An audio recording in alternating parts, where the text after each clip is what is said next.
Hare Krishna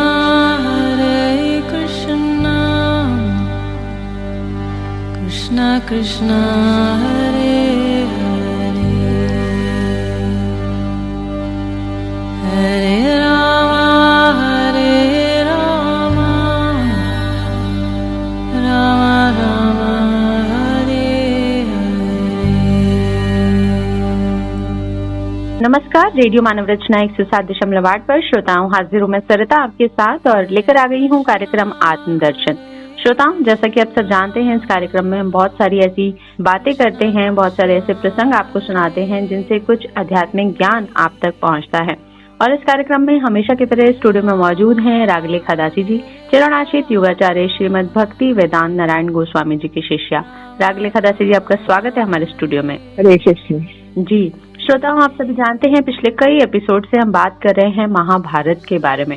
Mahabharat ये जो ग्रंथ है, इसके अंतर्गत बहुत सारे जो प्रसंग हैं, बहुत सारी कथाएं हैं जो हम आप तक पहुंचा रहे हैं। और पिछले एपिसोड में हमने रागलेखा दासी जी से जाना कि किस तरह से भगवान श्री कृष्ण जो है वो हस्तिनापुर पहुंचे थे और सभा में धृतराष्ट्र को, दुर्योधन को, इन सबको बहुत ज्यादा समझाने का प्रयत्न किया कि ये जो युद्ध होने जा रहा है कौरवों और पांडवों के बीच में, ये नहीं होना चाहिए और पांडवों को उनका न्याय मिलना चाहिए, उनका अधिकार मिलना चाहिए। बहुत कुछ समझाने की कोशिश कर रहे हैं विभिन्न तथ्यों के माध्यम से भगवान श्री कृष्ण। और वहाँ पर और भी बहुत सारे राजा विराजमान हैं, परशुराम जी हैं, बहुत सारे ऋषि मुनि हैं, लेकिन दुर्योधन किसी भी तरीके से मानने को तैयार नहीं हो रहे थे। तो इसी कथा को आज आगे जानेंगे। जी रागलेखा दासी जी, आगे सुनाई ये कथा। राजा दुर्योधन ने श्री कृष्ण से कहा, केशव, आपको अच्छी तरह सोच समझकर बोलना चाहिए। आप तो पांडवों के प्रेम की दुहाई देकर उल्टी सीधी बातें कहते हुए विशेष रूप से मुझे ही दोषी ठहरा रहे हैं। तो क्या आपका बल अबल का विचार करके ही सर्वदा मेरी निंदा किया करते हैं? मैं देखता हूँ आप विदुर जी, पिताजी, आचार्य जी, दादाजी अकेले मेरे ही ऊपर सारे दोष लाद रहे हैं। मैंने तो खूब विचार कर देख लिया है। मैंने अपना कोई भी बड़े से बड़ा या छोटे से छोटा दोष दिखाई नहीं देता मुझे तो। श्री कृष्ण, हमें तो ऐसा कोई भी क्षत्रिय दिखाई नहीं देता जो युद्ध में हमें जीतने की हिम्मत रखता हो। भीष्म, द्रोण और कृप और कर्ण को तो देवता लोग भी युद्ध में नहीं जीत सकते। पांडवों की तो बात ही क्या है। फिर स्वधर्म का पालन करते हुए हम यदि युद्ध में काम ही आ गए तो स्वर्ग प्राप्त होंगे। ये तो क्षत्रियों का प्रधान धर्म है, क्योंकि उद्योग करना ही पुरुष का धर्म है। पिताजी मुझे पहले जो राज्य का भाग दे चुके हैं, उसे मेरे जीवित रहते कोई नहीं ले सकता। मेरी बाल्यावस्था में अज्ञान और भय के कारण ही पांडवों को राज्य मिल गया था, वह उन्हें फिर नहीं मिल सकता। केशव, जब तक मैं जीवित हूँ तब तक तो पांडवों को इतनी भूमि भी नहीं दे सकता जितनी कि एक बारीक सुई की नोक के से छिद सकती है। दुर्योधन की बातें सुनकर श्री कृष्ण की त्योरियां चढ़ गईं। इन्होंने कुछ देर विचार करके कहा, तुम्हारी ये कामना पूर्ण होगी, पर याद रखो बड़ा भारी जनसंहार होगा। पांडवों के वैभव से जल भूनकर तुमने और शकुनी ने ही तो जुआ खेलने की खोटी सलाह की थी। जो दुष्ट पुरुष इसमें प्रवृत्त होते हैं उनमें कलह और क्लेश की वृद्धि होती है। तुमने द्रौपदी को सभा में बुलाकर खुल्लम खुल्ला जैसी जैसी अनुचित बातें कही थी। अपनी भाभी के साथ ऐसा कुचाल क्या कोई कर सकता है? सर्वदा धर्म का आचरण करने वाले भाइयों के साथ और भला आदमी कैसा दुर्व्यवहार कर सकता है? उस समय कर्ण, दुशासन और तुमने क्रूर और नीच पुरुषों के समान अनेकों कटु शब्द कहे थे। तुमने वर्णावत में बालक पांडवों को और उनकी माता के सहित फूंक डालने का बड़ा भारी यत्न किया था। इसके सिवा विष देने आदि के अनेकों उपायों से तुमने पांडवों को मारने का यत्न किया था और कोई उद्योग सफल नहीं हुआ। तो इस प्रकार पांडवों के प्रति तुम्हारी सर्वदा खोटी बुद्धि और कपटमय आचरण रहा है। दुर्योधन का क्रोध और भी बढ़ गया। वह सांप की तरह फुत्कारता हुआ विदुर, धृतराष्ट्र, बाने, कृप, सेनदत्त, भीष्म, द्रोण और श्री कृष्ण, इन सभी का तिरस्कार कर वहां से चलने की तैयार हो गया। उसके जाते देखकर भाई, मंत्री और सब लोग, राजा लोग भी सभा छोड़ के चले गए। तब पितामह भीष्म ने कहा, राजकुमार दुर्योधन बड़ा दुष्ट चित्त है। वह दूषित उपायों का ही आश्रय लेता है। उसे राज्य का झूठा अभिमान है। क्रोध और लोभ ने उसे दबा रखा है। भोजराज उग्रसेन का पुत्र कंस बड़ा दुराचारी और दुर्बुद्धि था। उसने पिता के जीवित रहते उसका राज्य छीन लिया था और अंत में प्राणों से हाथ धोना पड़ा। अतः आप लोग भी दुर्योधन, कर्ण, शकुनी और दुशासन इन चारों को बांधकर पांडवों को सौंप दीजिए। कुल की रक्षा के लिए एक पुरुष को, एक ग्राम की रक्षा के लिए कुल को, देश की रक्षा के लिए ग्राम को और अपनी रक्षा के लिए सारी पृथ्वी को त्याग देना चाहिए। इसलिए आप लोग भी दुर्योधन को कैद में करके पांडवों से संधि कर लीजिए। इससे आपके कारण इन सब क्षत्रियों का नाश तो ना होगा। धृतराष्ट्र ने विदुर से कहा, बुद्धिमती गांधारी के पास जाओ और उसे यहाँ लिवा लाओ। विदुर जी दीर्घदर्शनी गांधारी को सभा में ले आए और कहा, गांधारी, तुम्हारा ये दुष्ट पुत्र मेरी बात नहीं मानता। इसने अशिष्ट पुरुषों के समान सब मर्यादा छोड़ दी है। देखो, वह हितैषियों की बात ना मानकर इस समय अपने पापी और दुष्ट साथियों के सहित सभा से चला गया है। पति की ये बात सुनकर यशस्विनी गांधारी ने कहा, राजन, आप पुत्र के मोह में फंसे हुए हैं, इसलिए इस विषय में तो आप ही अधिक दोषी हैं। आप ये जानकर भी कि दुर्योधन बड़ा पापी है, उसी की बुद्धि के पीछे चलते रहे। आपने इस मूर्ख, दुरात्मा, कुसंगी, लोभी पुत्र को बिना कुछ सोचे समझे राज्य की बागडोर संभला दी। विदुर जी दुर्योधन को फिर सभा में लिवा लाए। दुर्योधन की आंखें क्रोध से लाल हो रही थी और वह सर्प के समान फुफकारे भी भर रहा था। उसी समय माता क्या कहती हैं ये सुनने के लिए फिर राजसभा में आ गया।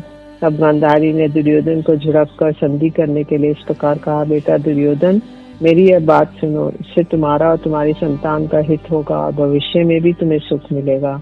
जो पुरुष जितेंद्रिय होता है वही राज्य की रक्षा कर सकता है।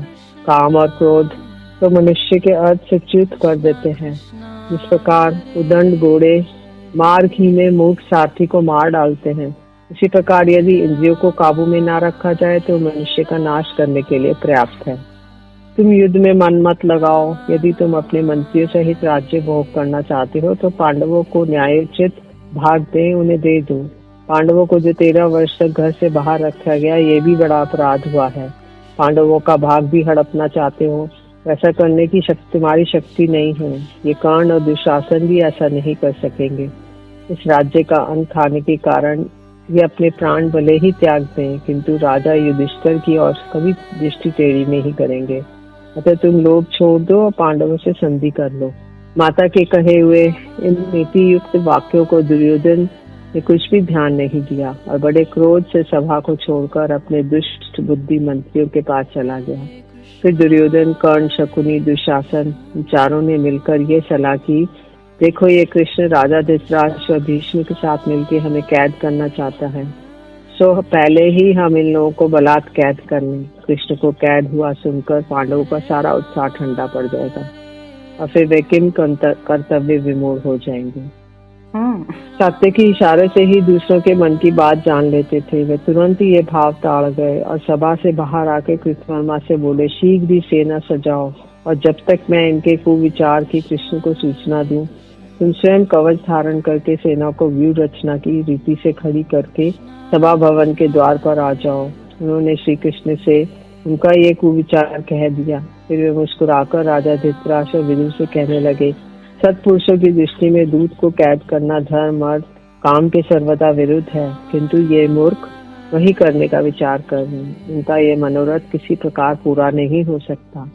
विदुर जी ने धृतराष्ट्र से कहा, राजन, मालूम होता है आपके सभी पुत्रों ने को मौत में घेर रखा है, इसी से वे ना करने योग्य और अपयश की प्राप्ति कराने वाला काम करने पर कमर कसे हुए हैं, किंतु ये नहीं जानते कि आग के पास जाते ही जैसे पतंगा नष्ट हो जाता है, उसी प्रकार कृष्ण के पास पहुंचते ही इनका खोज मिट जाएगी।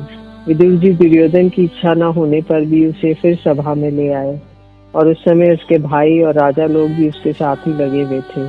धृतराष्ट्र ने उससे कहा, क्यों रे कुटिल दुर्योधन, तो अपने पापी साथियों के साथ मिलकर एकदम पाप कर्म करने पर भी उतारू हो गया।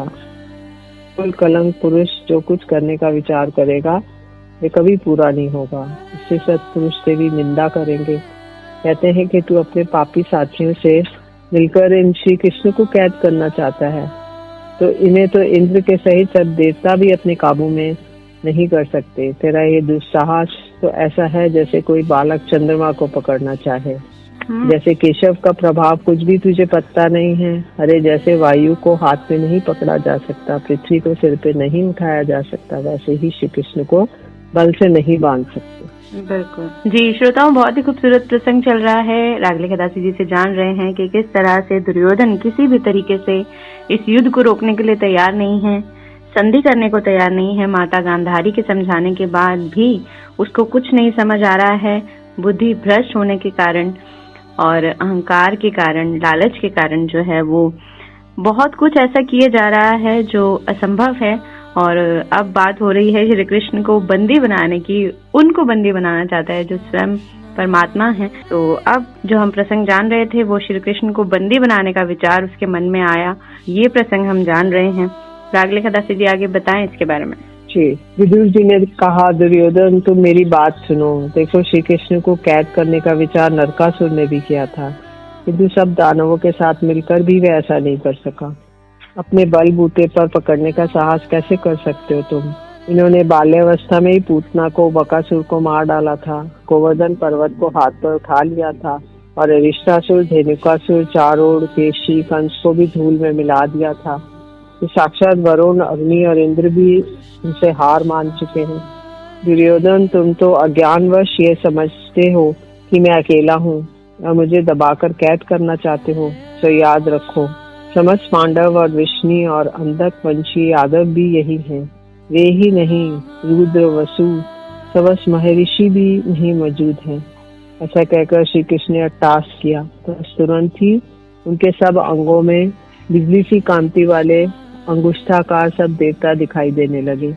उनके ललाट में ब्रह्मा, वक्षस्थल में रुद्र, भुजाओं में लोकपाल और मुख में अग्निदेव। तो उन्होंने अपना विराट रूप दिखाया। उनकी दोनों भुजाओं से बलभद्र और अर्जुन प्रकट हुए। उसमें धनुर्धर अर्जुन दाहिनी और हलधर बलराम बाई और थे। भीम, युधिष्ठिर, नकुल, सहदेव उनके पृष्ठ भाग में थे। प्रद्युम्न आदि अंधक और विष्णुवंशी यादव अस्त्र शस्त्र लिए उनके आगे दिख रहे थे। श्री कृष्ण ने की अनेकों भुजाएं दिखाई देती थी। उसमें शंख, चक्र, गदा, शक्ति, शांग, धनुष, हल आदि थे। कर्ण रंध्रों की बड़ी भीषण आग की लपटें निकल रही थी और रोमकूपों से सूर्य की सी किरणें निकल रही थी। श्री कृष्ण के भयंकर रूप को देखकर सब राजाओं ने भयभीत होकर नेत्र मूंद लिए। केवल द्रोणाचार्य, भीष्म, विदुर, संजय ऋषि लोग ही इनका दर्शन कर सके, क्योंकि भगवान ने इन्हें दिव्य दृष्टि दी थी। सभा भवन में भगवान का ये अद्भुत कृत्य देखकर देवताओं ने दुंदुभियों से का शब्द होने लगा और आकाश में पुष्पों की झड़ी लग गई। तब राजा धृतराष्ट्र ने कहा, कमल नयन, सारे संसार के हितकर्ता आप ही हैं। आप हम पर कृपा कीजिए। मेरी प्रार्थना है कि इस समय मुझे दिव्य नेत्र प्राप्त हो।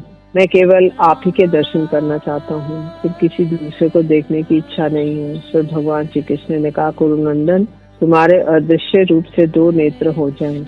जब सभा में बैठे हुए राजा और ऋषियों ने देखा कि महाराज धृतराष्ट्र को 2 नेत्र प्राप्त हो गए हैं तो उन्हें बड़ा ही आश्चर्य हुआ और वे कृष्ण की स्तुति करने लगे। इस समय पृथ्वी डगमगाने लगी, समुद्र में खलबली मच गई और राजा भुचक्के से रह गए। फिर भगवान ने उस स्वरूप को तथा अपने दिव्य, अद्भुत और चित्र विचित्र माया को समेट लिया।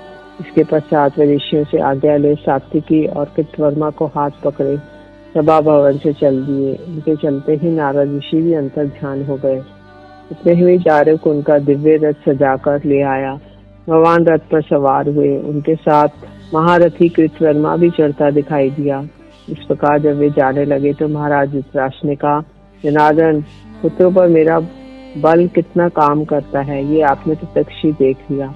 मैं तो चाहता हूँ किसी प्रकार कौरव पांडवों का मेल हो जाए और इसके लिए प्रयत्न भी करता हूँ, किंतु अब मेरी दशा देखकर आप मुझ पर संदेह ना करें। के बाद उन सबके देखते देखते भगवान अपनी बुआ कुंती से मिलने गए। भगवान ने कुंती के घर जाकर उसका चरण स्पर्श किया और कौरवों की सभा में जो कुछ हुआ था वह संक्षेप में सुना दिया। उन्होंने कहा, बुआ जी, मैंने और ऋषियों ने तरह तरह की युक्तियों से अनेकों मानने योग्य बातें कही, किंतु दुर्योधन ने किसी पर ध्यान नहीं दिया। दुर्योधन के अनुयायी इन सब वीरों के सिर पर काल मंडरा रहा है। मैं तुमसे आज्ञा चाहता हूँ, क्योंकि मुझे शीघ्र ही पांडवों के पास जाना है। बताओ, तुम्हारी ओर से पांडवों से क्या कह दूं? कुंती ने कहा, केशव, मेरी ओर से तुम राजा युधिष्ठिर से कहना कि पृथ्वी का पालन करना तुम्हारा धर्म है। उसकी बड़ी हानि हो रही है। राजा से सुरक्षित रहकर प्रजा जो कुछ धर्म करती है उसका चतुरंश राजा को मिलता है। धर्म का आचरण करता है तो वह देवलोक को प्राप्त करता है। राजा अधर्म करता है तो उसे नरक में पड़ता है। तुम्हारे जिस पैतृक अंश को शत्रुओं ने हड़प लिया है, तुम्हें साम दान दंड भेद नीति आदि से किसी भी उपाय से उसका उद्धार करना चाहिए। इससे बढ़कर दुख की बात क्या होगी। तुम सा पुत्र पाकर भी मैं दूसरों के टुकड़ों पर दृष्टि लगाए रहती हूँ। अतः शास्त्र धर्म के अनुसार तुम युद्ध करो। कृष्ण, इस प्रसंग में मैं तुम्हें एक प्राचीन इतिहास सुनाती हूँ। इसमें विदुला और उसके पुत्र का संवाद है। विदुला क्षत्राणी थी, राजसभाओं में उसकी अच्छी ख्याति थी और शास्त्र का भी अच्छा ज्ञान था। एक बार उसका औरस पुत्र सिंधुराज से परास्त होकर बड़े दीन दशा में पड़ा हुआ था। उसने उसे फटकारते हुए कहा, अरे प्रियदर्शी, तू मेरा पुत्र नहीं है और ना तूने अपने पिता के वीर्य से ही जन्म लिया है। तू तो शत्रुओं का आनंद बढ़ाने वाला है।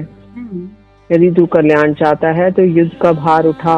तू अपने आत्मा का निरादर ना कर, अपने मन को स्वस्थ करके भय को त्याग दे। कायर खड़ा हो जा, हार खाकर मत पड़ा रहे।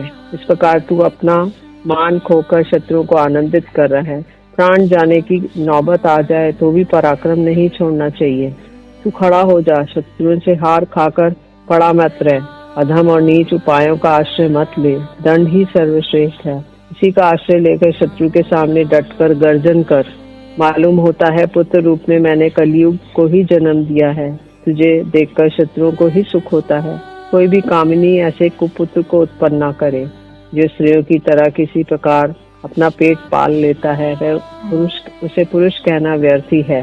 बेटा, तेरा नाम तो संजय है, किंतु मुझे तुझमें कोई भी गुण दिखाई नहीं देता। तू संग्राम में जय प्राप्त करके अपने नाम को सार्थक कर।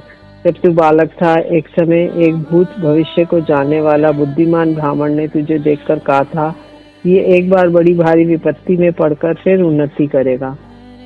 मुनि का कथन है, जहाँ आज भोजन नहीं है, न कल के लिए कोई प्रबंध है, ऐसी चिंता रहती है, इससे बढ़कर बुरी कोई दशा नहीं हो सकती। पहले मैंने या मेरे पति ने कभी किसी ब्राह्मण से नहीं कहा। अब यदि मुझे नहीं कहना पड़े तो मेरा हृदय फट जाएगा। हम सदा दूसरों को आश्रय देते रहे हैं। दूसरों की आज्ञा सुनने की हमें आदत नहीं है। यदि मुझे किसी दूसरे के आश्रय जीवन काटना पड़ा तो मैं प्राण त्याग दूंगी। पुत्र कहने लगे, माँ, तुम वीरों की सी बुद्धि वाली किंतु बड़ी ही निष्ठुर और क्रोध बढ़ाने वाली हो। तुम्हारा हृदय तो मानो लोहे का गढ़कर बनाया गया है। स्वयं तुम ही दूसरे के माता के समान अथवा जैसे किसी दूसरे से कह रही हो। इस प्रकार मुझे युद्ध के लिए उत्साहित कर रही हो। मैं तो तुम्हारा इकलौता पुत्र हूँ, फिर भी तुम मुझसे ऐसी बातें कह रही हो। इस अवसर पर यदि तूने कुछ पराक्रम ना दिखाया तो शरीर या शत्रु के प्रति कड़ाई से काम ना लिया तो मेरा बड़ा तिरस्कार होगा। इस तरह अब मेरे अपयश का अवसर सिर पर नाच रहा है। इस समय यदि मैं तुझसे कुछ ना कहूँ तो लोग मेरे प्रेम को गधे का सा कहेंगे और उसे सामर्थ्यहीन और निष्कारण बताएंगे। माता ने कहा, बेटा, जिस प्रकार तू मुझे मेरा कर्तव्य बता रहा है, उसी प्रकार मैं तुझे तेरा कर्तव्य सुझा रही हूँ। तू सिंधु देश के सब योद्धाओं का संहार कर डालेगा, तभी मैं तेरी प्रशंसा करूंगी। मैं तो तेरी कठिनता से प्राप्त होने वाली विजय ही देखना चाहती हूँ। पुत्र ने कहा, माता जी, मेरे पास ना तो खजाना है ना ही सहायक ही है, फिर मेरी जय कैसे होगी। ये धन संपत्ति पहले ना होकर पीछे हो जाते हैं तथा होकर भी नष्ट हो जाते हैं। प्रत्येक मनुष्य को निश्चय रखकर मेरा अभिष्ट कर्म सिद्ध होगा ही, ये करने के लिए खड़ा हो जाना चाहिए, सावधान रहना चाहिए, ऐश्वर्य प्राप्ति के कामों में जुटे रहना चाहिए। यदि तुझे ऐसा मालूम होता है कि मैं ठीक कह रही हूँ तो विजय प्राप्त करने के लिए कमर कसकर खड़ा हो जा। राजा संजय छोटे मन का आदमी था, किंतु माता के ऐसे वचन सुनकर उसका मोह नष्ट हो गया। उसने कहा, मेरे ये राज्य शत्रु रूप जल में डूब गया है, अब मुझे इसका उद्धार करना है, नहीं तो मैं रणभूमि में प्राण त्याग दूंगा। कुंती कहती है, श्री कृष्ण माता के बाग बाणों से बिंद कर चाबुक खाए हुए घोड़े के समान उसने माता के आज्ञा अनुसार सब काम किए। केशव, तुम अर्जुन से कहना, तेरा जन्म होते ही मुझे आकाशवाणी हुई थी कि कुंती, तेरा ये पुत्र इंद्र के समान होगा। श्री कृष्ण की सहायता से सारे कौरवों को संग्राम में मारकर अपने खोए हुए पैतृक अंश को प्राप्त करना पड़ेगा और फिर अपने भाइयों के साथ 3 अश्वमेध यज्ञ करेगा। तुम अर्जुन और भीमसेन से कहना कि ये शतरानियां जिस काम के लिए पुत्र उत्पन्न करती हैं उसे करने का समय आ गया है। कृष्ण, मुझे राज्य जाने, जुए में हारने, पुत्रों को वनवास होने का दुख नहीं है, किंतु मेरी युवती पुत्र वधू के सभा में रुदन करते हुए जो दुर्योधन ने कुवचन सुने थे वह ही मुझे बड़ा दुख दे रहे हैं। वे भीम और अर्जुन के लिए भी तो बड़े ही अपमानजनक थे। तुम उन्हें उनकी याद दिलाना। जी श्रोताओं, बहुत ही खूबसूरत ये प्रसंग हम जान रहे हैं रागलिखा दासी जी से कि श्री कृष्ण जब जा रहे थे, उन्होंने उस राज्यसभा से विदा ली तो वो जाते समय कुंती के पास गए और बताया कि किस तरह से दुर्योधन लाख समझाने पर भी नहीं मान रहा। तो कुंती ने भी संदेश भेजा अर्जुन के लिए, भीम के लिए, युधिष्ठिर जी के लिए कि उनको भी अपना शास्त्र धर्म और राज्य धर्म निभाना चाहिए, और साथ ही संजय और उसकी माता का जो पूरा वृतांत था, कथा थी, वो भी सुनाई। तो अब श्री कृष्ण जो हैं वो जाएंगे पांडवों के पास। तो क्या आगे की कथा रहेगी ये हम जानेंगे रागलिखा दासी जी से अगले एपिसोड में, क्योंकि अभी वक्त हुआ है आप लोगों से इजाजत लेने का। तो रागलिखा दासी जी, आज के लिए बहुत बहुत धन्यवाद आपका हमारे स्टूडियो में आने के लिए। हरे कृष्ण। जी तो श्रोताओं, आज के कार्यक्रम से हमें दीजिए इजाजत और आप सुनते रहिए रेडियो मानव रचना 107.8 पर आने वाले अन्य कार्यक्रम।